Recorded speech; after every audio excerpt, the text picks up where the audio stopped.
এই চাঁদের মধ্যে প্রথমে নেমেছিল নীল আর্মস্ট্রং। মহাকাশে যাওয়ার আগে তার আগে কুকুর পাঠিয়েছিল একটা, নাম হচ্ছে কি লাইকা। লাইকা নামে একটা কুকুর পাঠিয়েছে, যে মরলে আগে কুত্তায় মরুক, আমরা বেঁচে থাকি, ঠিক কিনা? নাসার বিজ্ঞানীরা আগে কুকুর পাঠানোর পরে দেখেন আসে বেঁচে থাকে না, কারণ আপনি মাধ্যাকর্ষণ শক্তির বাইরে গেলে ওখানে কোনো বাতাস নাই, ওখানে কোনো আওয়াজ নাই, ওখানে কোনো অক্সিজেন নাই, বাঁচার পরিবেশও নাই। চিল্লায় বলেন ঠিক কিনা?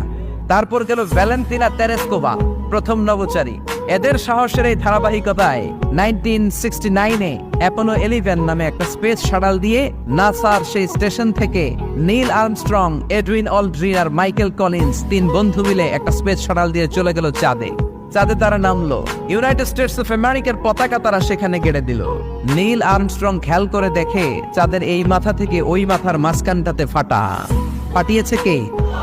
সে পরবর্তীতে পৃথিবীতে এসে বিশ্বনবীর বায়োগ্রাফি পড়ে জানতে পেরেছে এটা বিশ্বনবী